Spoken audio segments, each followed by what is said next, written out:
Hello everyone, welcome back to the selection lobby. Good morning to all of you.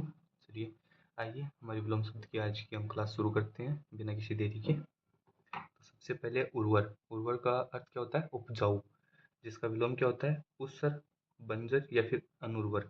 इससे पहले हमने एक शब्द डिस्कस किया था उपजाऊ, जिसका विलोम क्या था? बंजर। लेकिन उर्वर का अगर पूछ ले विलोम क्या होगा, तो उर्वर का विलोम होगा उसर। मोस्ट अप्रोप्रिएट तो उसर है, बाकी बंजर और अनउर्वर भी बंजर और अनउर्वर भी इसके ही विलोम शब्द हैं, तो इनमें से कोई भी आ जाए हम इनको टिक कर सकते हैं। आगे चलिए। उष्ण। उष्ण यानी क्या होता है भाई? उष्ण का मतलब होता है गर्मी, ग्रीष्म। उसका विलोम क्या होगा? शीत। उधर्व। उधर्व का विलोम क्या होगा? अध या फिर अधर। उधर्व का विलोम क्या होगा? अध या फिर अधर। फिर क्या है? उधर्वगामी। उधर्वगामी। उधर्वगामी का विलोम क्या होगा भाई? अधोगामी। ये देखिए, उधर्व का था अध और अधर, तो उधर्वगामी का क्या हो जाएगा? अधोगामी। चलिए आगे। उध्रुवमुख। उध्रुवमुख का विलोम क्या होगा? अवांगमुख। उधर्वमुख का क्या विलोम होगा? अवांगमुख। उधर्वमुख किसे कहते हैं भाई? उधर्वमुख बोलते हैं ऊपर की ओर मुख किए हुए। कोई व्यक्ति ऊपर की ओर मुख किए हुए किसी चीज का है तो उधर उसे बोलते हैं उध्रुवमुख।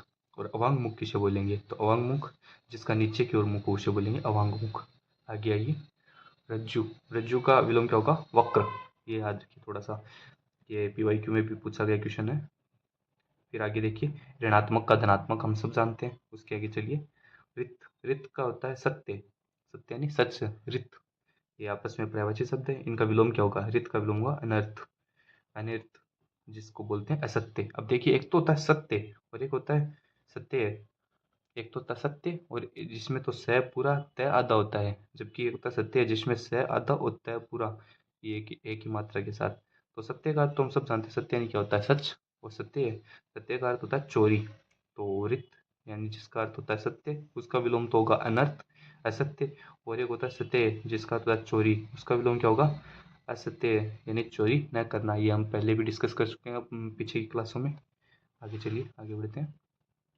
आगे है ऋजुता। ऋजुता यानी सरलता, जिसका विलोम क्या होगा? वक्रता। अपन ने पहले डिस्कस किया।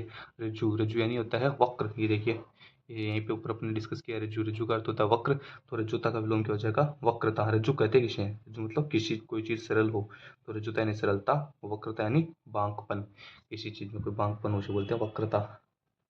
आगे चलिए। एक। एक का विलोम अनेक हम सब जानते हैं। एकत्र। एकत्र का क्या होता है? एकत्र का फैलना नहीं होता, एकत्र का होता है विकिरण। विकिरण का अर्थ होता है फैलना।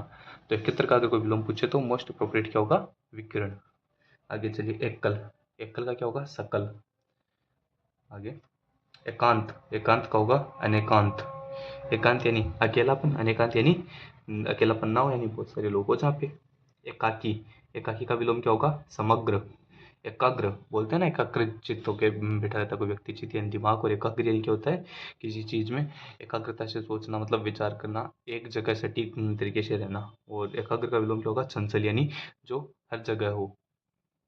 जैसे बात करते हैं एकाग्रचित और चंचल चित्त, यानी कि चंचल मन होता है जिसका मन विचलित करता है हर जगह, और एकाग्र क्या होता है? जिसका मन एक जगह टिका हुआ रहता है।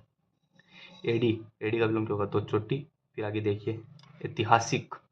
ऐतिहासिक, इसमें ए की जो मात्रा आती है वो आती है, ए बढ़ाता है। अब देखिए, ए बड़े पे सिर्फ 4 ही शब्द हमारे पास जिनके हमें विलोम शब्द ध्यान रखने की जरूरत है, ज़्यादा नहीं है। ऐतिहासिक का विलोम क्या होगा? अनैतिहासिक। आगे चलिए। एक के। एक के का विलोम अनेक के। ऐश्वर्य का अनैश्वर्य। और ऐहिक का पारलौकिक। अब देखिए, इसमें कुछ नहीं है, सीधा सरल सा है।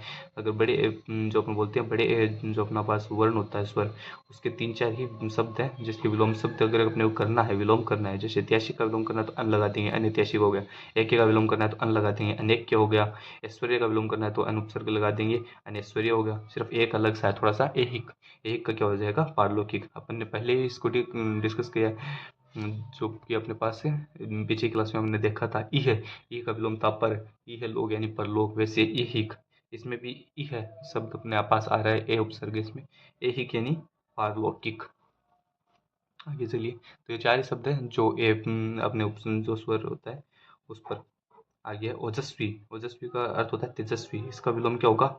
निस्तेज। अब देखिए, ओ जो छोटा ओ होता है अपने हिंदी ग्रामर में, हिंदी जो स्वरमाला होती है, स्वर जो 11 होते हैं उसमें से ओजस्वी, ओ जो बड़ा सॉरी छोटा ओ होता है, सिर्फ उसका एक ही स्वर है अपने पास शब्द है, ओजस्वी। जिसका विलोम क्या होगा, निस्तेज। फिर बड़े ओ पे अपने पास 3 ही शब्द हैं, एक तो है औचित्य, एक है उदार्य और एक औपचारिक। तो औपचारिक को तो हम सब जानते हैं, विलोम शब्द क्या होगा, अनौपचारिक। औदार्य का क्या होता है, अनौदार्य। और औचित्य का क्या होता, अनौचित्य। तो ओ के हो या ए के हो, इनमें अगर विलोम शब्द करना है तो अनुपसर्ग अपने को लगा देना है, बस इतना ही होगा, विलोम शब्द हो जाएगा। इजीली है ये, सबसे इजी है। औचित्य का अनुचित्य, औदार्य का अनौदार्य, औपचारिक का अनौपचारिक। ठीक है। तो दोस्तों देखिए, देखते देखते हमारी कुछ ही क्लासों में जो हमारे पास हिंदी के 11 स्वर होते हैं, जिनको अपन बोलते हैं इंग्लिश में अपन क्या बोलते हैं, वोवेल, और हिंदी में बोलते हैं स्वर। तो अपन हिंदी पढ़ रहे हैं तो सबसे अपन स्वर मानते हैं। जो 11 स्वर होते हैं उन पर आधारित जो भी शब्द बन सकते हैं, उनके उनके स्वाद से जो शब्द बनते हैं, वो सारे के सारे शब्द इतने थे जो हमने 4-5 क्लासों में कंप्लीट कर लिए। अब आगे हम विलोम शब्द में क्या करेंगे, अब हम एक एक जो भी हमारे पास वर्ण आता जाएगा उस पर हम अपन एक एक क्लास लेते हुए चलेंगे। जैसे कि क वर्ण है, क वर्ण का जो पूरा वर्ग है, क ख ग, उसके आधार पर अपन चलते जाएंगे। पहले दिन अगर क वर्ण के ऊपर ज़्यादा अगर अपने पास क व्यंजन पे अगर ज़्यादा शब्द हैं तो एक क्लास में अपन क व्यंजन कवर करेंगे। सॉरी। फिर अगर अपन आगे चलेंगे ख और ग, जैसे कि 2 शब्दों को मिलाकर अगर कुछ हमारे पास एक पेज जितने शब्द होंगे तो उनको एक क्लास में कवर कर लेंगे। इस हिसाब से अपन एक एक जो अपने पास बोलते हैं व्यंजन, उस पर अपन क्लास लेते हुए चलेंगे विलोम शब्द की। तो ओके, धन्यवाद गाइस। आगे की क्लास के लिए हमारे साथ जुड़े रहिए और सब्सक्राइब करिए हमारे चैनल सिलेक्शन लॉबी को, ताकि जो भी आपकी नई क्लास आती है तो आपको अपडेट मिल जाए। ओके, थैंक यू, धन्यवाद।